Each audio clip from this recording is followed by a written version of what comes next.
இந்த நாளில் நாம் எடுத்து வாசிக்க போகிறோம் லூக்கா 5வது அதிகாரம் 5வது வசனத்தை. அதற்கு சீமோன், ஐயரே, முழுவதும் நாங்கள் பிரயாசப்பட்டோம்.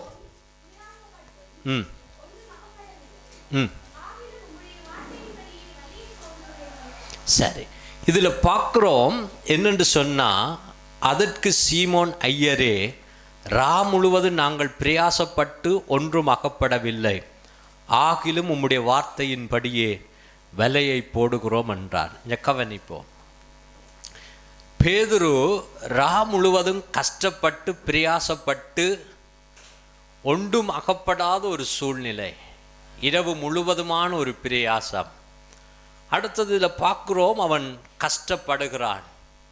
அந்த மீன்களை பிடிக்கும் வரை பிடிக்க வேண்டும், அதற்கூடான ஒரு பெரிய நன்மைகளை பெற்றுக்கொள்ள வேண்டும் என்று பிரயாசப்படுகிறான். ஆனால் அவன் முழுவதும் பிரயாசப்பட்டு ஒன்றும் அகப்படாத ஒரு தோல்வியான ஒரு சூழ்நிலையில் இந்த பேதுரு வந்திருக்கிறான். கவனிப்போம். வந்திருக்கிற பொழுது ஆண்டவர் அந்த இடத்துல வந்து பேதுருக்கு சொல்லுகிறார், எப்படி என்று சொன்னால், ஆகிலும் உம்முடைய வார்த்தையின்படி விலையை போடுகிறோம் என்கிறார்கள். அப்படிப்பட்ட சூழ்நிலையிலும் கர்த்தருடைய வார்த்தையை, அவருடைய வார்த்தைக்கு கீழ்ப்படிந்து அவன் அந்த விலையை அவன் போடுகிற பொழுது திரளான மீன்களை பிடிக்கும்படிக்கு கர்த்தர் கிருபை செய்தார்.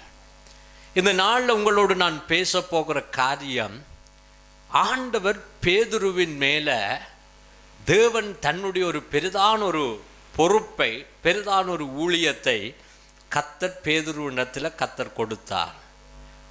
அதற்கு தேவன் பேதுருவை நேசிப்பதற்கு காரணம், பேதுரு எப்படி ஆண்டவரை நேசித்தான் என்பதை குறித்து இந்த நாளில் நாம் தியானிக்க போகிறோம். ஆண்டவர் நம்மோடு இந்த காலை நேரத்தில் அவர் பேசுவார்.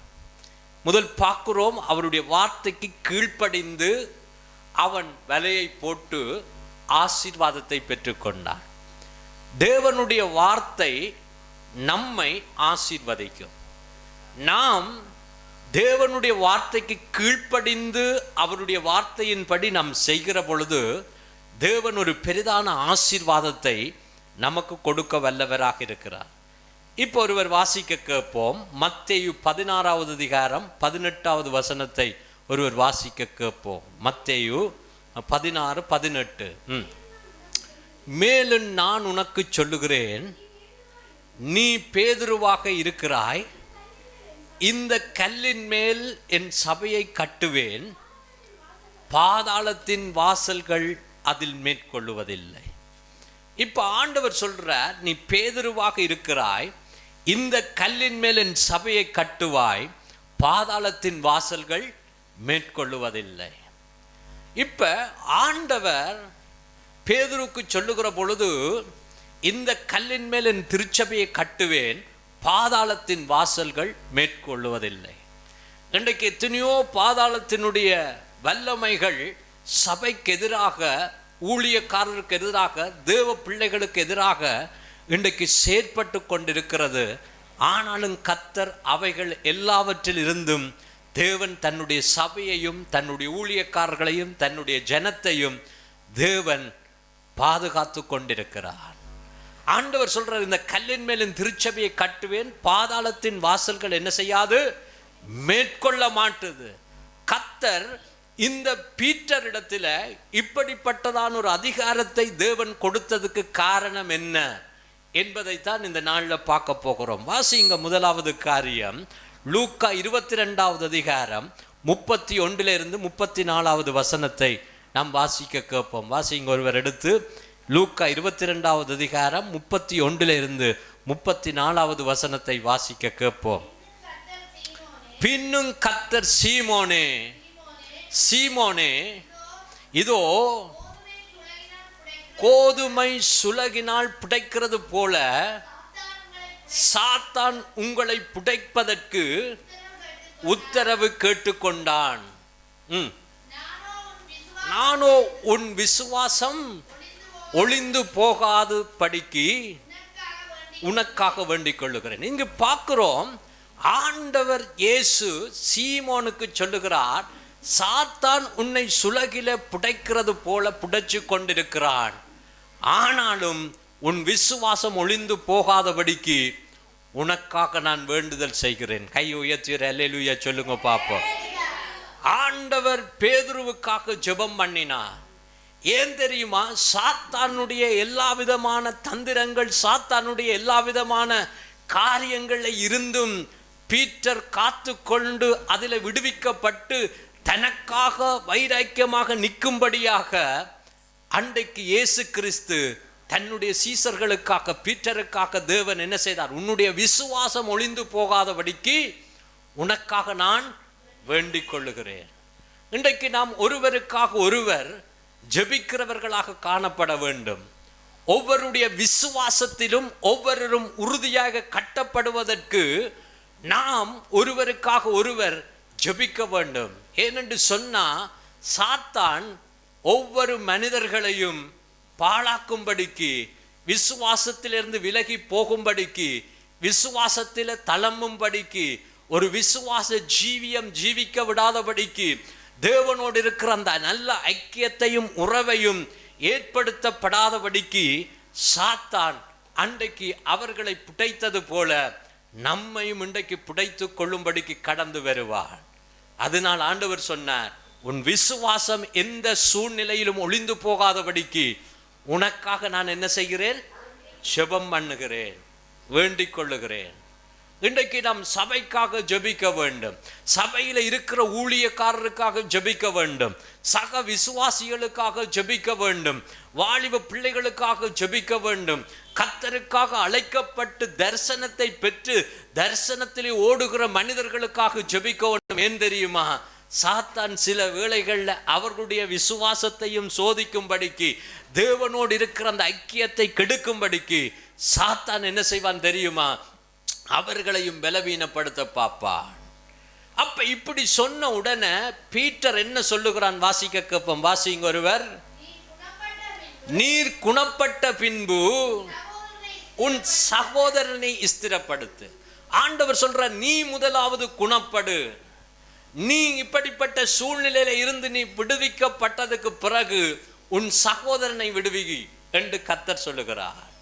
அப்ப நாம் குணமாக்கப்பட்டால் தான், நாம் விடுவிக்கப்பட்டால் தான், நாம் பிசாசினுடைய தந்திரங்களை சரியானபடி அறிந்து கொண்டால் தான் நாம் மற்றவர்களை விடுதலையாக்க முடியும். மற்றவர்களையும் அப்படிப்பட்ட சூழ்நிலைக்கு போக விடாதபடிக்கு அவர்களுக்காக ஜெபிக்க முடியும், அவர்களை விசுவாசத்தில் வளர்க்க முடியும். இப்ப ஆண்டவர் சொல்ற, நீ குணப்பட்ட பின்பு உன் சகோதரனை என்ன செய்? ஸ்திரப்படுத்து. அப்ப முதலாவது நாம் குணமாக்கப்பட வேண்டும், நாம் உறுதியாக நிற்க வேண்டும், நாம் விசுவாசத்தில் நிலைத்து நிற்க வேண்டும். விசுவாசத்தில் தளம்பினவர்களாய், ஏதோ தானோண்டதான ஒரு நிலை உடையவர்களாய், பிசாசின் தந்திரங்களை சரியானபடி அறிந்தவர்களாக நாம் இருந்தால்தான் நாம் ஸ்திரப்பட்டு மற்றவர்களை ஸ்திரப்படுத்த முடியும். சொல்லுங்க பாப்பா, முச்சாம அல்லேலூயா. சரி, இப்ப என்ன நடக்குது? வாசிக்க கேப்போம், வாசிங்க. பேதுரு அதற்கு என்ன சொல்றான்? அதற்கு அவன், ஆண்டவரே, காவலிலும் சாவிலும் உம்மை பின்பற்றி வர ஆயத்தமாக இருக்கிறேன். இன்றைக்கு நிறைய பேர் அப்படித்தான் சொல்லுவார்கள். ஆண்டவருடைய ஊழியத்துக்கு வருகிற பொழுது அப்படித்தான் சொல்லுவார்கள். ஆரம்பத்தில் அப்படித்தான் சொல்லுவார்கள். என்ன சொல்லுவார்கள் தெரியுமா? எந்த சூழ்நிலை வந்தாலும் உம்மை நான் விட்டுவிட மாட்டேன். இப்ப ஆண்டவர் சொல்றார், சாத்தான் உன்னை இப்படி புடைச்சு கொண்டிருக்கிறான், ஆனாலும் உன் விசுவாசம் ஒளிந்து போகாதபடி உனக்கு வேண்டிக் கொள்ளு. இப்ப ஆண்டவருக்கு ஒரு மனிதனுக்கு என்ன நடக்க போது, எப்படிப்பட்ட காரியத்தை உடையவனாக இந்த மனிதன் இருப்பான், மாறுவான், எல்லாம் ஆண்டவருக்கு தெரியும். சொல்லுங்க பாப்போம், அல்லேலூயா. பக்கத்துல இருக்கிறாங்க, கையை கொடுத்து சொல்லுங்க, உங்களை பற்றி முழுவதும் ஆண்டவருக்கு தெரியும். அல்லேலூயா சொல்லுங்க பாப்போம். நீங்க இப்படி என்னத்தை சொன்னாலும் அவன் சொல்றான், நான் காவலிலும் சாவிலும் என்ன செய்ய மாட்டேன், உம்மை பின்பற்றி வருவேன். சில பேர் சொல்லுவாங்க, ஆரம்பத்தில் சொல்லுவாங்க, ஆண்டவருக்காக மரிப்பேன், ஆண்டவருக்காக இப்படி ஊழியம் செய்வேன், எந்த துன்பம் வந்தாலும், எந்த பாடு வந்தாலும், எந்த உத்திரவம் வந்தாலும், எந்த குறைவு வந்தாலும் அவரை விட்டுவிட மாட்டேன். அப்படி சொல்லுகிறவர்கள் தான் உடனே விட்டு விடுவார்கள். ஹல்லேலூயா சொல்லுங்க பாப்போம். அப்படி சொல்லாதவர்கள் உறுதியா இருப்பின. சில பேர் இப்படி சொல்லினேல்லோ, அவங்கள்லாம் என்ன செய்வாங்க தெரியுமா? விட்டுட்டு ஓடுறாக்கள். பக்கத்துல கையை கொடுத்து சொல்லுங்க, என்ன சூழ்நிலை வந்தாலும் கடவுளோட உறுதியா இருப்பீங்களோன்னு கேளுங்க, இல்ல விட்டுட்டு ஓடுவீங்களோன்னு கேளுங்க. பீட்டர் சொல்றான், இப்படி ஆண்டவர் சொன்ன உடனே, ஆண்டவரை காவலிலும் சாவிலும் என்ன செய்ய மாட்டேன், உம்மை பின்பற்றி வர. ஆண்டவர் அடுத்த பதில் சொல்றார், என்ன வாசிங்க. அவர் அவனை நோக்கி, பேதுருவே, இன்றைக்கு சேவல் கூவுறதற்கு முன்னே நீ என்னை அறிந்திருக்கிறதை 3 தரம் மறுதலிப்பாய் என்று. ஆமென். எத்தனை தரம் மறுதலிக்க போற? எப்ப? சேவல் கூவுறதுக்கு முன்னம். இப்ப ஆண்டவருக்கு தெரியும் நீ என்னை மறுதலிக்க போகிற பேதுரு. ஆனா பேதுரு சொல்றான், உமக்காக நான் எதையும் செய்வேன், காவலோ சாவோ உமக்காக நான் வாழ்வேன். சில பேர் உமக்காக மரிப்பேன், உமக்காக வாழுவேன், எது வந்தாலும் கர்த்தருக்காக நிற்பேன் என்று சொல்றாக்களை காணவே கிடையாது. அல்லேலூயா சொல்லுங்க பாப்போம். எங்களுடைய வைராக்கியம் சரியா இருக்கணும். இப்ப ஆண்டவர் அதுக்கு என்ன பதில் சொல்றார்? வெரி குட் என்று சொல்லல. பேதுரு நீ எனக்காக காவல்ல நிப்ப, எனக்காக என்னவாம், எனக்காக சாவிலும். இப்ப ஆண்டவர் சொல்றார், அதற்கு பிறகு சொல்றார் என்ன, இன்றைக்கு சேவல் கூவுறதுக்கு முன்னே நீ என்னை எத்தனை தடவை மறுதலிப்பாயாம்? 3 முறை மறுதலிப்பாய். சொல்லுங்க பாப்போம். பக்கத்துல இருக்க கையை பிடிச்சு சொல்லுங்க, உங்க வாக்கு மாறிடும், ஆனா கடவுண்ட வாக்கு மாறாது. நீங்க சொல்றத செய்ய மாட்டீங்க, ஆனா கடவுள் சொல்றத செய்வார். கடவுளுக்கு நமக்கும் இதுதான் வித்தியாசம். நாங்க எவ்வளவு அப்படி இப்படி என்று அடிச்சு சொன்னாலும் சந்தர்ப்பங்கள்ல மாறுறாக்கள். ஆனா கடவுளோ என்ன சொன்ன? அவன் சொன்னான், நான் காவலும் சாவிலும் என்ன செய்ய மாட்டேன், உம்மை பின்பற்றி வர ஆயத்த. ஆனா ஆண்டவர் சொன்ன, இன்றைக்கு சேவல் கூவுறதுக்கு முன்னே நீ 3 முறை மறுதலிப்பா. பேதுரு மறுதலிச்சானோ? சரி, வாசிங்க. லூக்கா 22வது அதிகாரம் 56 இருந்து 62வது வசனத்தை வாசிக்க கேட்போம். வாசிங்க. அப்பொழுது ஒரு வேலைக்காரி அவனை நெருப்பண்டையிலே உட்கார்ந்திருக்க கண்டு, இவனும் அவனோட இருந்தான் என்றான். அதற்கு ஸ்திரியே, அவனை அறியேன் என்று மறுதலித்தான். யார் மறுதலித்ததாம்? எப்படிப்பட்டவன்? உம்மை காவலிலும் சாவிலும் உம்மை பின்பற்றி வருவேன் என்று சொன்னவன் இப்ப என்ன செய்துட்டான்? எனக்கு தெரியாதப்பா. வேற பக்கத்துல இருக்க கையை கொடுத்து கேளுங்க, நீங்களும் அப்படித்தான் ஒன்று கேளுங்க. நிறைய பேர் சொல்லிடுவாங்க எனக்கு தெரியாது. ஆனா நாம் அவரோடு இருந்தோம், அவருக்காக வாழ்ந்தோம், அவருக்காக பைபிள் தூக்கினோம், அவருக்காக பாடினோம், அவருக்காக ஜெபம் பண்ணினோம் என்பதை நம்மை அறியாதவர்கள் அறிந்திருப்பார்கள், நம்மோட இல்லாதவர்கள் அறிந்திருப்பார்கள். அவர்கள் அடையாளப்படுத்துவார்கள். என்ன தெரியுமா? நீயும் அவர்களோடு இருந்த. அல்லேலூயா சொல்லுங்க பாப்போம். சில நேரங்கள்ல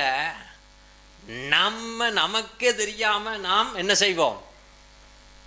எல்லாத்தையும் மூடிடுவோம். ஆனா நம்மோடு இருக்கிறவர்கள் அல்லாத மற்ற ஜனங்கள் என்ன செய்திடும்? சொல்லுங்க, என்ன செய்திடுவார்கள்?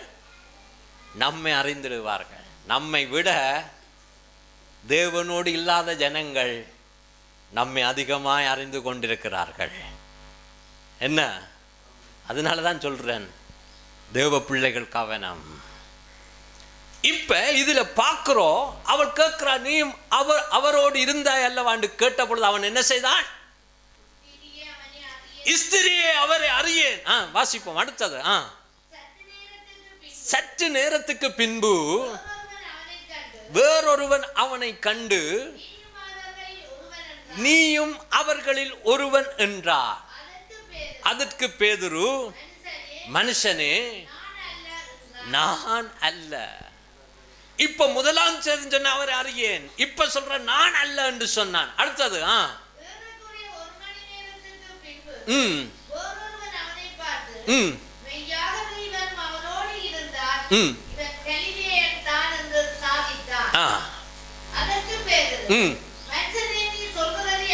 மனுஷனே நீ சொல்றதை அறியேன் என்றார். அவன் இப்படி சொன்ன உடனே கரங்களை உயர்த்தி அல்லேலூயா சொல்லுங்க பாப்போம். தேவன் சொன்னது நடக்கும். அப்படி அவன் சொன்ன உடனே என்ன நடந்தது? சேவல் கூவிற்று. ஆனா என்ன சொன்னான்? நான் உம்மை விட்டு விட மாட்டேன், உம்மை பின்பற்றுவேன், கடைசி வரைக்கும் பின்பற்றுவேன், என்ன வந்தாலும் சாவு வந்தாலும் உம்மை பின்பற்றுவேன் என்று சொன்னவன் இப்ப என்ன செய்துட்டான்? மறுதலிச்சிட்டான். 3 தடவை எனக்கு தெரியாண்டுட்டான். அவன் சொல்லி முடித்ததுக்கு பிறகு என்ன செய்துச்சுது? சேவல் கூவிட்டது. தேவன் தன்னுடைய ஒரு வார்த்தையை அடையாளப்படுத்துறார். இப்படி நீ என்ன மறுதலி கேட்க, 3 முறை மறுதலி கேட்க என்ன நடக்கும்? சேவல் கூவும். சில நேரம் சேவல் கூவாட்டிக்கு நாம் மூடிடுவோம். அது சேவலை கூவ பண்ணி என்ன செய்கிறார்? அதை அடையாளப்படுத்துறார். அல்லேலூயா சொல்லுங்க பாப்போம். உச்சாம சொல்லுங்க பாப்போம். அல்லேலூயா. உச்சாம சொல்லுங்க பாப்போம். அல்லேலூயா. சரி, இப்ப வாசிங்க என்ன? அப்பொழுது கர்த்தர் திரும்பி பேதுருவை நோக்கி பார்த்தார். சேவல் கூவுறதுக்கு முன்னே நீ என்னை 3 தரம் மறுதலிப்பாய் என்று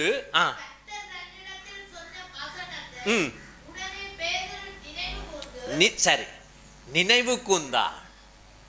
என்னத்தை நினைவு கூந்தான்? கர்த்தர் சொன்ன வார்த்தையை பக்கத்தில் இருக்க கையை கொடுத்து சொல்லுங்க. நீங்களும் மறுதலி கேட்க கர்த்தர் உங்களுக்கு சொன்ன வார்த்தையை நினைவு கூறுகிறீங்களோன்னு கேளுங்க. எங்க நாங்க நினைவு கூறுகிறோம்? நினைவு கூர்ந்து அழுதிருப்போம், மனங்கசந்திருப்போம், மன்னிப்பு கேட்டிருப்போம், தேவனோட ஒப்புரவாகி இருப்போம், தேவனுக்கு ஏற்றபடி எங்களை ஒப்பு கொடுத்திருப்போம். நாம் மனங்கசந்து இன்றைக்கு அழுவது கிடையாது. எத்தனை மறுதலிக்க, எத்தனை முறை மறுதலிக்கணுமோ, எத்தனை முறை பாவம் செய்யணுமோ, அதை குறித்து யோசிக்கிறதும் இல்லை, அதை குறித்து மனதுருகிறதும் இல்லை, மன்னிப்பு கேட்டு தேவனிடத்தில் வருவதும் இல்லை. ஆனா இந்த பேதுரு தேவன் தனக்கு சொன்ன அந்த வார்த்தையின்படி அங்கு நடந்த பொழுது என்ன செய்தானாம்? வாசிங்க. மனங்கசந்து வெளியே போய் என்ன செய்தானாம்? அழுதான். மனங்கசந்து அழுதான். இன்றைக்கு ஒரு மனிதனுடைய மனம் மாற்றம் அவனுடைய உள்ளத்தில் இருந்து வர வேண்டும். தேவனுடைய வார்த்தை இப்படி சொல்லி நான் அப்படி சொன்னேன், என்ற நியாயத்தை அப்படி சொன்னேன், ஆனா என்ற நியாயம் அங்கு உண்டான சூழ்நிலையில தேவனை மறுதலிக்கிறதுக்கு காரணமாய் போய்விட்டது. நான் தேவனை மறுதலித்து விட்டேன் என்று சொல்லி என்ன செய்தான்? மனங்கசந்து அழுதான். இன்றைக்கு எத்தனை பேர் தேவனை மறுதலிக்கிற பொழுது மனங்கசந்து அழுகிறாக்கள் எத்தனை பேர் இருக்கிறீங்க பார்ப்போம்? கையோத்துங்க பார்ப்போம். எல்லாரும் பாவத்தை மூடுகிறார்கள், தப்பை மூடுகிறார்கள், குற்றத்தை மூடுகிறார்கள். தேவன் தன்னுடைய வார்த்தை அவர்களுக்கு வந்தாலும் அப்படியே மூடிடும். மனங்கசந்து அழுகிறது கிடையாது. மனங்கசந்து அழுது தன்னை ஒப்பு கொடுக்கிறவன் கடவுளுக்காக ஒரு நல்ல வாழ்க்கை வாழுவதற்கு தன்னை ஒப்பு கொடுப்பான். சொல்லுங்க பாப்போம். அல்லேலூயா. தேவனுடைய வார்த்தையை உண்மையாய் நினைவு கூறுகிறவன். அவர் சொன்ன வார்த்தையின்படி நான் தப்பு செய்து விட்டேன், நான் மறுதலித்து விட்டேன், நான் பின்மாற்றமாய் போய்விட்டேன், மறுபடி தன்னை ஒப்பு கொடுக்கும்படிக்கு அவருடைய வார்த்தையை நினைவு கூறுகிறவன் மனங்கசந்து அழுது தன்னை மறுபடியும் அவரோடு ஒன்று கூட்டி சேர்ப்பதற்கு எதுவாக தன்னை ஒப்பு கொடுப்பான். இப்ப பாருங்க, ஏன் ஆண்டவர் பீட்டர் மேலே இப்படிப்பட்ட காரியங்களை செய்தும் ஏன் தேவன் பேதுரு மேலே இன்னும் பேதுரு இயேசுக்காக என்ன செய்தான்? வாசிப்போம். யோவான் 18வது அதிகாரம் 10 11 வசனத்தை வாசிக்க கேட்போம். வாசிங்க. யோவான் 18 10 11 வாசிங்க. அப்பொழுது சீமோன் பேதுரு தன்னிடத்தில் இருந்த பட்டயத்தை உருவி பிரதான ஆசாரியனுடைய வேலைக்காரனுடைய வலது காதை வெட்டினான். அந்த வேலைக்காரனோ மல்குஸ்து என்ற பெயர். ஏன் பேதுரு அந்த மல்குஸ்துவினுடைய காதை வெட்டினான்? யார் நிமித்தமாக? இயேசுவின் நிமித்தமாக. இயேசுவை பிடிக்க வந்த பொழுது அந்த பேதுரு என்ன செய்தான்? தன்னுடைய கையில் இருந்த பட்டயத்தை எடுத்து அவனுடைய காதை வெட்டினான். யாருக்காக செய்தான்? இயேசுவுக்காக. முதலாவது காரியம். அடுத்தது வாசிப்போம். யோவான் 20வது அதிகாரம் 3 8 வசனத்தை ஒருவர் வாசிக்க கேட்போம். வாசிங்க. அப்பொழுது பேதுருவும் மற்ற சீசர்களும் கல்லறையினிடத்தில் போகும்படிக்கு புறப்பட்டார்கள். இருவரும் ஒருமித்து ஓடினார்கள். பேதுருவை பார்க்கிலும் மற்ற சீசர்கள் சரி என்னவா? யாருக்காக பேதுரு மல்குஸ்துவின் காதை வெட்டினான்? இயேசுவுக்காக. இப்ப பேதுரு இயேசுவை நேசிக்கிறார் என்று, அவர்களை அன்பு செய்கிறார் என்று அவனுடைய கிரிகைகள் அங்கு காண்பிக்கப்படுகிறது. இப்ப இயேசு கிறிஸ்துவை வைத்த கல்லறையில இயேசு கிறிஸ்து உயிர்த்தெழுந்த பிறகு இங்கு பார்க்கிறோம், சீசர்கள் என்ன செய்கிறார்கள்? கல்லறைக்கு நேராக என்ன செய்கிறார்கள்? ஓடுகிறார்கள். வாசிப்போமா. பேதுருவை பார்க்கிலும் மற்ற சீசர்கள் துரிதமா ஓடினார்கள். சரி, இன்றைக்கு நிறைய பேர் துரிதமா ஓடுறாங்க. ஆனா நாம் போக வேண்டிய இடத்திற்கு சரியாக போகும்படிக்கு நாம் ஓடவில்லை. இப்ப சீசர்கள் ஓடுறாங்க, இப்ப பேதுரு ஓடுறான், கல்லறைக்கு ஓடுறான், இவங்களும் கல்லறைக்கு ஓடுறான். இப்ப பேதுருவை முந்தி கொண்டு போட்டாங்க சில பேர். ஆனா பேதுரு என்ன செய்துட்டான்? பிந்திட்டான், பிந்தி ஓடிக்கொண்டிருக்கிறான். சரி, இப்ப என்ன நடந்தது? வாசிங்க. முந்தி கல்லறை இடத்துக்கு வந்து அதற்குள்ளே குனிந்து பார்த்து சீலைகள் கிடக்கிறதை கண்டா. இப்ப பேதுருவை முந்தி ஓடிக்கொண்டு வந்தவர்கள் கல்லறை இடத்துக்குள்ள போய் எட்டி பார்த்து சீலைகள் சுத்தி இருக்கிறத பார்த்தார்கள். ஆனா பேதுரு என்ன செய்தான்? வாசிப்போம். ஆனாலும் அவர்கள் உள்ளே போகவில்லை. சீமோன் பேதுரு என்னவாம்? அவனுக்கு பின்னே வந்து கரங்களை உயர்த்தியோர் அல்லேலூயா சொல்லுங்க பாப்போம். எங்க போட்டான்? கல்லறைக்குள்ளேயே பூந்துட்டான். சீமோன் பேதுருவை முந்தி கொண்டு வந்தார்கள், கல்லறையில் நின்று எட்டி பார்க்கிறாங்க. ஆனா சீமோன் பேதுருவை பின்னுக்கு வந்து என்ன செய்துட்டான்? கல்லறைக்குள்ளேயே பூந்துட்டான். அல்லேலூயா சொல்லுங்க பாப்போம். உச்சாம சொல்லுங்க பாப்போம். அல்லேலூயா. உச்சாம சொல்லுங்க பாப்போம். அல்லேலூயா. அப்ப கல்லறைக்குள்ளேயே பூந்துட்டான்.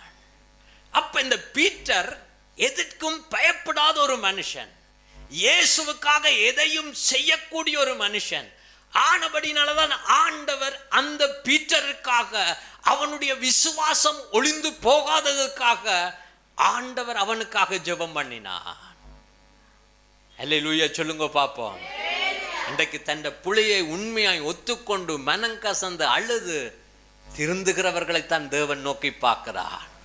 தனக்காக தன்னுடைய காரியத்தில் எவன் உற்சாகமாய் இறுதி வரைக்கும் அவன் உண்மையாய் பிரயாணிக்கிற வைராக்கியமாய் ஓடுகிற மனிதனைத்தான் கர்த்தர் நோக்கி பார்க்கிறார். அநேகர் ஓடுகிறார்கள், கிட்ட போட்டார்கள், ஆனா உள்ள போகையில. ஆனா பீட்டர் ஓடி எங்க போட்டான்? உள்ளவே போட்டான். அல்லேலூயா சொல்லுங்க பாப்பா.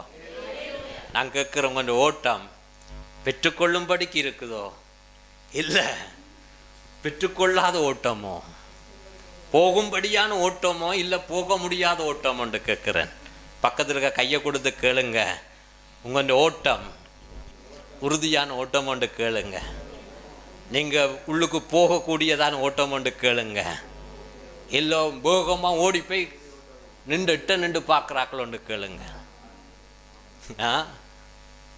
இந்த அதிகாரத்தை பார்க்க எவ்வளவு பாருங்க. இந்த பீட்டர் ஒரு கட்டத்தில் எல்லாரும் விட்டுட்டு போகிற பொழுது ஒரு வசனம் சொல்றான். என்ன தெரியுமா? உம்மை விட்டு நான் எங்கே போவேன், ஜீவன் உள்ள வார்த்தை உம்மிடத்திலே உள்ளது. இன்னும் ஒரு கட்டத்தில் இயேசு கிறிஸ்து கடல்ல நடந்து கொண்டு வருகிற பொழுது பீட்டர் கேட்கிறார், ஆண்டவரே நானும் உம்மோடு உம்மை மாறி நானும் நடக்கணும். அப்ப சொல்ற ஆண்டவர் வா வேண்டோன்னு அவனும் தண்ணீரில் நடந்தான். சில சூழ்நிலைகளை பார்த்தான், அமிழ்ந்து போனான். அப்ப பீட்டர் எவ்வளவு ஆண்டவர் மேல பற்று வைத்திருந்த, ஆண்டவர் செய்தது போல தானும் செய்ய வேண்டும், ஆண்டவருக்காக பிரகாசிக்க வேண்டும் என்று அவனுடைய வாழ்க்கை தேவனுக்காக இவ்வளவு அர்ப்பணமாய் ஒப்பு கொடுக்கப்பட்டான். சரி, இப்ப இன்னும் ஒரு வசனத்தை பார்க்க போகிறோம். வாசிங்க ஒருவர். யோவான் 21வது அதிகாரம் 6-8 வசனத்தை வாசிக்க கேட்போம். யோவான் 21:6-8 வாசிங்க. அப்பொழுது அவர்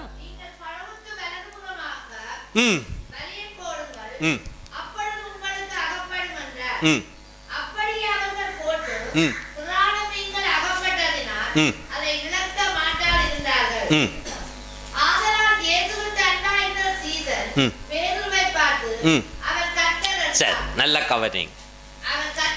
இப்ப இயேசுவுக்கு அன்பாக இருந்த சீசன், இப்ப யார் சீசன்? யோவான் பேதுருக்கு சொல்றான், என்ன தெரியுமா? அவர் கர்த்தர். இப்ப கர்த்தர் என்று சொன்ன உடனே பீட்டர் என்ன செய்துட்டான்? வாசிப்போம். பேதுரு கேட்ட உடனே இருந்தபடினால் தன் மேல் சட்டியை கட்டிக்கொண்டு கடலிலே குதித்தான். ஆண்டவர்ல எவ்வளவு அன்பான ஒரு மனிதன். ஆண்டவர் என்று யோவான் சொன்னதான். மீனை பற்றியும் யோசிக்கல, கப்பலை பற்றியும் யோசிக்கல, அங்கிருந்தவர்களை பற்றியும் யோசிக்கல. ஆண்டவர் என்று சொன்ன உடனே இருந்த இடத்திலே தண்ணிக்கு குதிச்சிட்டான்.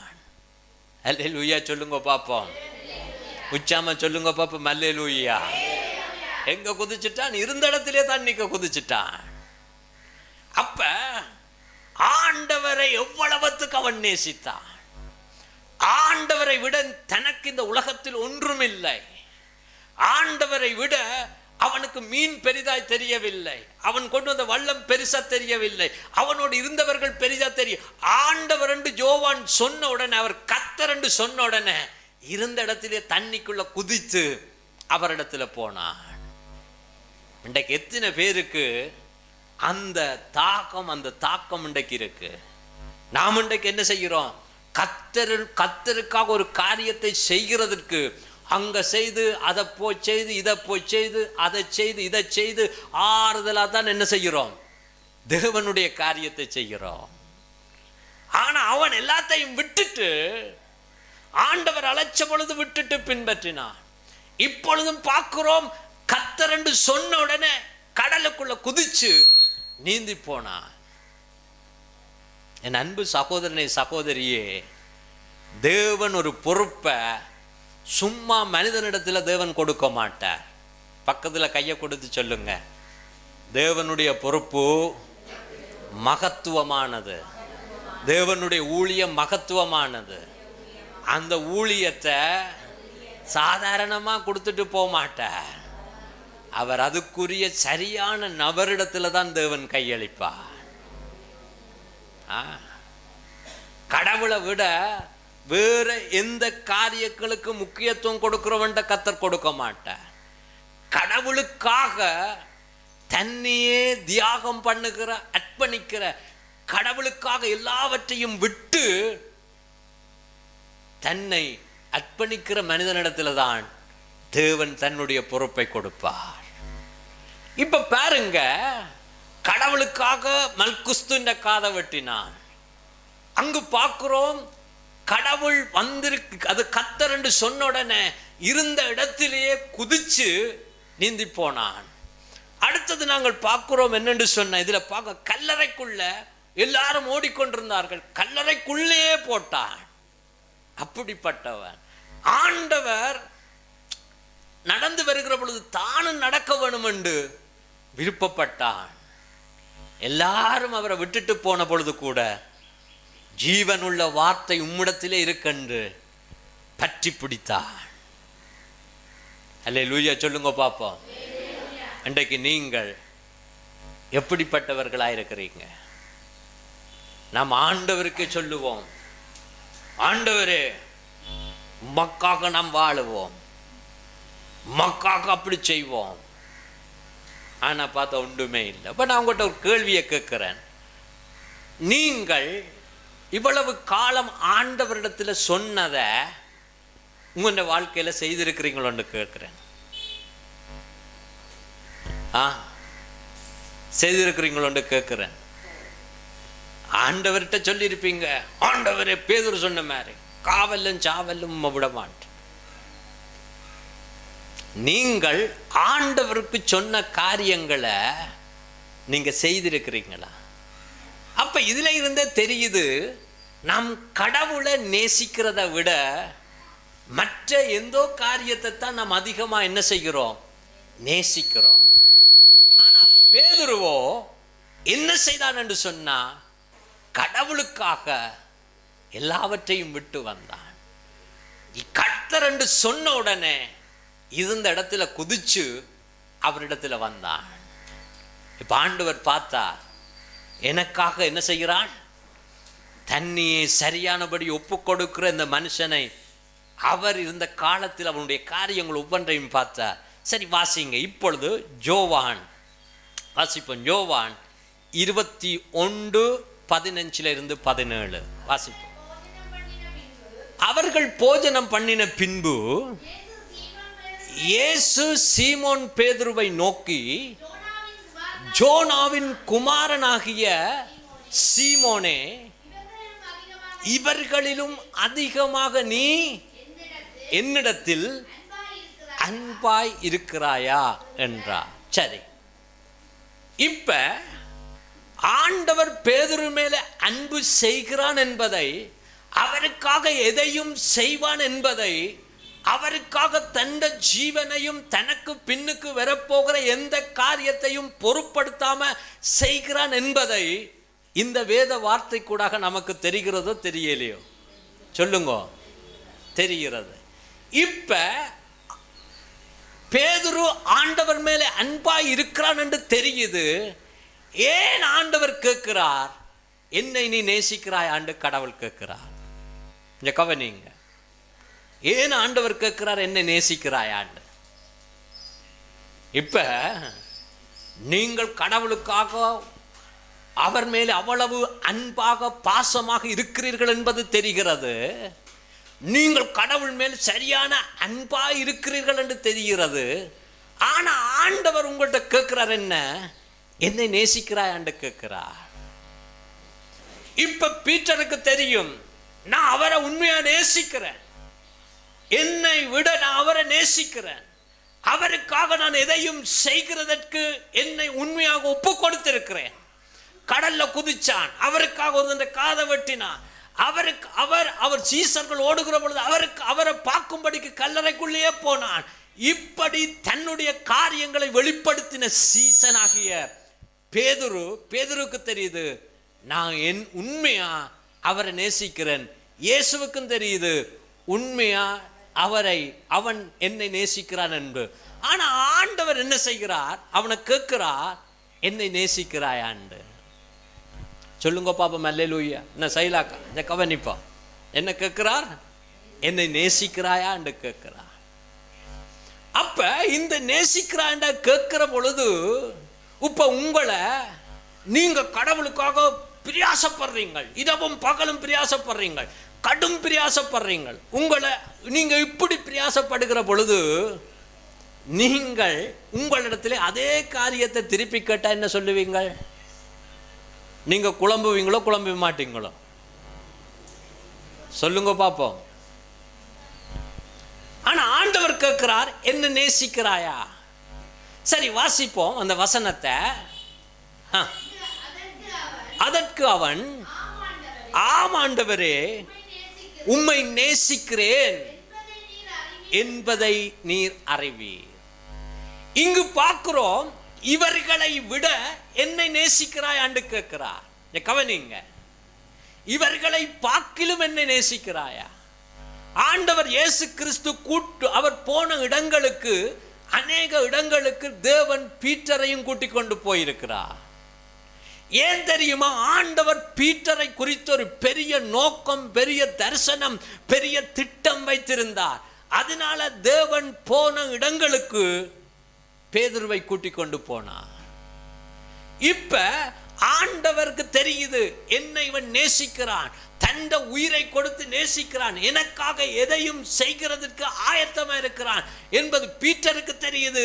நான் அவரை உயிருக்கு உயிராய் நேசிக்கிறேன் என்பது பீட்டருக்கு தெரியுது. ஆனா ஆண்டவர் கேட்கிறார், என்ன நீ என்னை நேசிக்கிறாயான்னு கேட்கிறார். இப்போ ஒரு காரியத்தை நாம் அழுத்தமா சரியா நம் செயற்படைக்க இப்படி கேட்டா நமக்கு என்ன வரும்? சொல்லுங்க, என்ன வரும்? சொல்லுங்க. இந்த கவனியம்மா, இந்த கவனி என்ன வரும்? நாங்க நினைக்கிறது என்ன?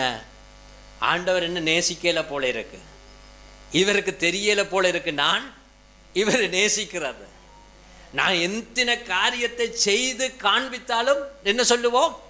இவருக்கு தெரியல போல இருக்கு நான் நேசிக்கிறேன் என்பது. நான் கடவுளுடைய ஊழியத்தில் உண்மையா செய்கிறேன் என்பது இவருக்கு தெரியல போல இருக்கு என்றுதான் நாம் நினைப்போம். ஆனா அவர் அப்படி இருந்தும், அவன் நேசிக்கிறான் என்பதை அறிந்தும் அவன்கிட்ட கேட்டான், என்ன தெரியுமா? தேவனை நேசித்தால் தான் ஜனத்தை நேசிக்க முடியும். சொல்லுங்க பாப்பா, முழுச்சாம அல்லேலூயா. அப்ப அதுக்கு என்ன சொல்றான் பேதுரு? ஆம் ஆண்டவரே, நான் உம்மை நேசிக்கிறேன் என்று சொன்னான். சரி, அடுத்த 2ஆம் தேரம் ஆண்டவர் கேட்கிறார். என்ன வாசிப்போம். சரி, ஒருக்கா கேட்டாவே, இப்படி நாம் செய்து கொண்டிருக்கிற பொழுது ஒருக்கா கேட்டாவே நாம் என்ன செய்திடுவோம்? இவற்றை கண்ணுக்கு முன்னுக்கு இப்படி செய்தும் இவர் கேட்கிறாரு என்று சொல்லிட்டு என்ன செய்திடுவோம்? நாம் விட்டுட்டு போயிடுவோம். ஆனா அடுத்த தரம் கேட்கிறார். என்ன? பேதுருவை கேட்கிறார். வாசிப்போமா? 2ஆம் தேரமும் அவனை நோக்கி, ஜோனாவின் குமாரனாகிய சீமோனே, நீ என்னிடத்தில் அன்பாய் இருக்கிறாயா என்று கேட்டார். அதற்கு அவன், ஆம் ஆண்டவரே, உம்மை நேசிக்கிறேன் என்பதை நீர் அறிவீர். 2ஆம் தேரமும் கேட்ட பொழுது, உம்மை நான் நேசிக்கிறேன் என்பதை நீர் அறிவீர். அப்ப ஆண்டவர் கேட்டதுக்கு பீட்டர் பதில் சொல்லுகிறார், நான் உம்மை நேசிக்கிறேன் என்பதை நீர் அறிவீர். நான் உண்மையாய் நேசிக்கிறேன், உமக்கு தெரியும், நீர் அதை அறிவீர். ஏனென்று சொன்னால் நீர் எல்லாவற்றையும் அறிகிறவராக இருக்கிறீர். தேவன் நம்முடைய இருதயத்தை அறிவார், தேவன் நம்முடைய காரியங்களை அறிவார், தேவன் நம்முடைய சிந்தனைகளை அறிவார், தேவன் நம் செய்ய போகிறதை அறிவார். தேவனுக்கு மறைவானது ஒன்றுமே இல்லை. பக்கத்துல கையை கொடுத்து சொல்லுங்க, தேவனுக்கு மறைவானது ஒன்றும் இல்லை. கையை கொடுத்து சொல்லுங்க, தேவன் உங்களை அறிவார், என்ன செய்ய போறீர்கள் என்பதை அறிவார். ஆண்டவருக்கு தெரியும், பேதுரு என்னை 3 முறை மறுதலிக்க போறான் என்று ஆண்டவர் அறிந்தார். பக்கத்துல கையை கொடுத்து சொல்லுங்க, நீங்களும் மறுதலிப்பீர்கள் என்று உங்களையும் சிலரே ஆண்டவர் அறிந்திருக்கிறார். என்ன? ஆனாலும் பீட்டர் மனங்கசந்து அழுது ஆண்டவரோடு ஒப்புரவானான். இதில் பார்க்குறோம் என்ன நடக்குது. 3ஆம் தரம் ஆண்டவர் கேட்கிறார், வாசிப்போமா? 3ஆம் தரம் அவனை நோக்கி, ஜோனாவின் குமாரனாகிய சீமோனே, நீ என்னை நேசிக்கிறாயா என்று கேட்டார். என்னை நேசிக்கிறாயா என்று. சரி, நல்ல கவனிங்க. துக்கப்பட்டான். நாங்கண்ட ஒருக்கா கேட்டா சரி துளைஞ்சான், 2ஆம் தரம் கேட்டா ஆயிலும் சரி சேர்ச்சுக்கே வர மாட்டோம். என்ன சொல்லுங்க பாப்போம். இப்ப சைலா நல்லா ஆண்டவருக்காக வேலை செய்யுது. இப்ப சைலா பிடிச்சு நீ நல்லா ஊழியம் செய்யறான்னு கேட்டா என்ன செய்வான்? 2ஆம் தரம் கேட்டா 3ஆம் தரம் கேட்டா துளைஞ்சான். சொல்லுங்க பாப்போம். அல்லேலூயா. என்ன சொல்லுங்க பாப்போம், புரிஞ்சு என்ன? ஒருக்கா கேட்டா நான் செய்யறது உங்களுக்கு தெரியாது, அப்ப உங்க கண்ணுக்கு முன்னுக்கு தான் நான் செய்யறேன் என்றுதான் நாம் சொல்லுவோம். அவர் 2ஆம் தரம் கேட்டார், 3ஆம் தரம் கேட்கிற பொழுது அவன் என்ன செய்தான்? மனங்கசந்தான், வேதனையோடு சொன்னான். என்னென்று சொன்னான்? என்ன சொல்றான்? நான் வாசிப்போமா? ஆண்டவர் என்னவா? பேதுரு துக்கப்பட்டு, ஆண்டவரே நீர் எல்லாவற்றையும் அறிந்திருக்கிறீர், நான் உம்மை நேசிக்கிறேன் என்பதை. கையை உயர்த்தி அல்லேலூயா சொல்லுங்க பாப்பா. நான் உம்மை நேசிக்கிறேன் என்பதை நீர் அறிவீர் என்று முதல் சொன்னார். அடுத்தது, நீர் எல்லாவற்றையும் அறிந்திருக்கிறீர், அவருக்கு மறைவானது ஒன்றுமே இல்லை, அவர் சகலத்தையும் அறிந்த சர்வ வல்லவர். நீர் எல்லாவற்றையும் அறிவீர், என்னை அறிவீர், என் சிந்தனைகளை அறிவீர், என் வழிகளை அறிவீர், என் பேச்சுக்களை அறிவீர், நான் எப்படிப்பட்டவன் என்பதை நீர் அறிவீர், உமக்கு மறைவாக ஒன்றுமில்லை, நீர் எல்லாவற்றையும் அறிவீர், நான் நேசிக்கிறனோ நேசிக்கவில்லையோ என்பதை நீர் அறிவீர். அல்லேலூயா சொல்லுங்க பாப்பா. இன்றைக்கு எத்தனை பேரால சொல்ல முடியும் நான் உம்மை நேசிக்கிறேன் என்பதை நீர் அறிவீர், நான் உன்னை ஏமாத்துகிறேன் என்பதை நீர் அறிவீர் என்று எத்தனை பேரால சொல்ல முடியும்? நான் உம்மை மறுதலிக்கிறேன் என்பதை நீர் அறிவீர், நான் மற்றவர்களுக்கு முன்பதாக என்னை நான் நல்லவனாக காட்டிக்கொள்வேன் என்பதை நீர் அறிவீர். எல்லாம் அறிவார் ஆண்டவர். அவருக்கு மறைவாக என்னவாம்? ஒன்றுமே இல்லை. உண்மையாய் நேசிக்கிறவரை கர்த்தர் அறிவார். உண்மையாய் நேசிக்கிறவனுடைய வாழ்க்கையில ஆண்டவருக்கு முன்பதாக தப்பு செய்தா உண்மையாக தன்னை உருகி ஒப்பு கொடுப்பான். பீட்டர் அண்டைக்கு மறுதளித்த போது உண்மையாக உடைஞ்சு ஒப்பு கொடுத்தான். இங்கு பார்க்கிறோம், ஆண்டவர் 3ஆம் தரம் கேட்ட பொழுது என்ன செய்தானாம்? துக்கப்பட்டு சொன்னான், ஆண்டவரே நீர் எல்லாவற்றையும் அறிந்திருக்கிறீர். அல்லேலூயா சொல்லுங்க பாப்போம். ஆண்டவர் என்ன சொன்னார்? என் ஆடுகளை மேய்ப்பாயாக. தேவன் என்பது, தேவன் கொடுக்கிற அந்த ஊழியம் கனமான ஊழியம். தேவன் அழைத்த அழைப்பு என்பது இது கனமான அழைப்பு. அந்த அழைப்புக்கு நம்மை சரியானபடி ஒப்பு கொடுத்தா தேவனுடைய ஊழியத்தையும் சரியானபடி செய்கிறவர்களாக இருப்போம். அதனாலதான் இங்கு வேதத்தில் நாம் பார்க்கிற பொழுது பீட்டர் என்ன செய்கிறான்? அந்த கனமான அந்த அழைப்புக்கும் அந்த ஊழியத்துக்கும் தன்னை ஒப்பு கொடுத்தான்.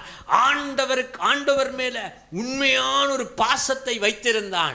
வேதத்தில் பார்க்கணும், அவருக்காக எதையாவது செய்கிறதுல அவன் தன்னை பொருட்படுத்தாமல், தன் ஜீவனை பொருட்படுத்தாமல் தேவன்ல விசுவாசம் வைத்து தேவனுக்காக ஏதோ ஒரு காரியத்தை செய்கிறவனாக இருந்தான். தன்னுடைய அன்பை தான் நேசிக்கிறவன் என்பதை அங்கு வெளிப்படுத்தினான். அதனால நான் அவர் மேல வைத்திருக்கிற பாசம் இப்படி இருந்தும் அவர் கேட்கிற பொழுது அவன் உண்மையாக உடைந்து சொன்னான், நீர் சகலத்தையும் அறிவீர். என்ன சொன்னார்? அறிவீர் என்பதை நீர் அறிந்திருக்கிறீர். நான் கேட்கிறேன், இப்படிப்பட்ட சூழ்நிலையில் உங்க வார்த்தை எப்படி இருக்கும்?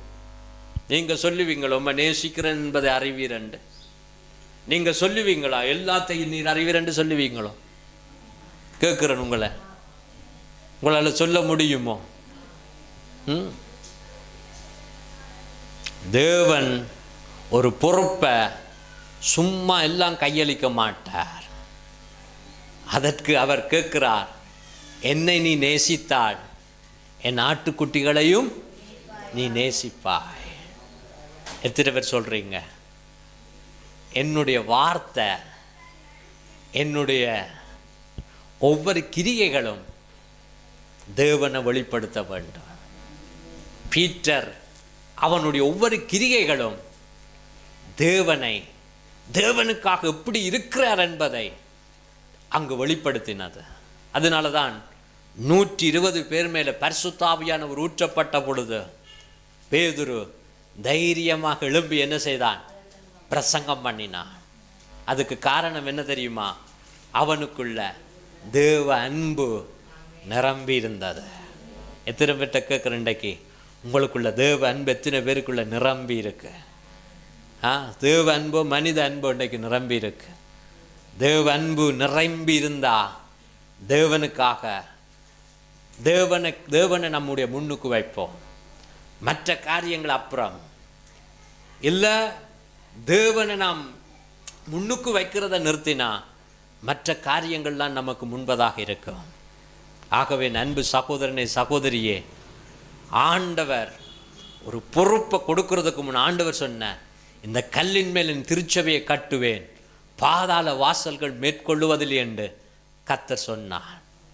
நாம் கடவுளுக்கு உண்மையாக நேசித்து, அவருடைய ஊழியத்தை உண்மையாக நேசித்து, அவர் கொடுத்த திருச்சபையை உண்மையாக நேசித்து, அவர் கொடுத்ததான காரியங்களை உண்மையாக அவரை நேசித்து நாம் செய்வோம் என்று சொன்னால் கடவுள் நம்மை உயர்த்தி கொண்டே இருப்பார். சொல்லுங்க பாப்போம், அல்லேலூயா. நம்மை மேன்மையாக வைத்து கொண்டே இருப்பார். சொல்லுங்க பாப்போம், கையை உயர்த்தி அல்லேலூயா. அதுதான் தேவனுடைய விருப்பம். ஆனபடினால பேதுரு அன்றைக்கு ஒப்பு கொடுத்தபடினால ஆண்டவர் அவனை வேதம் சொல்லுகிறபடி ஆடுகளை மேய்க்கும்படியான திருச்சபையை நிலைநிறுத்தும்படியான அந்த பாக்கியத்தை கர்த்தர் கொடுத்தார். இந்த நேரத்தில் நாம் யாவருமே எழும்பி நிற்போம். 2 கரங்களை உயர்த்தி இந்த நேரத்தில் நாம் ஜெபிக்க போகிறோம். எல்லாரும் 2 கரங்களை உயர்த்தி, எல்லாரும் கண்ணை மூடி 2 கரங்களை உயர்த்தி தேவன் பேசின இந்த வார்த்தைக்காக நாம் ஸ்தோத்திரம் பண்ண போகிறோம். எல்லாரும் கரங்களை உயர்த்தி ஸ்தோத்திரம் பண்ணுங்க பார்ப்போம். அல்லேலூயா, அல்லேலூயா. அப்படி கரங்களை உயர்த்தி ஸ்தோத்திரம் பண்ணி கர்த்தரை மகிமைப்படுத்துங்க.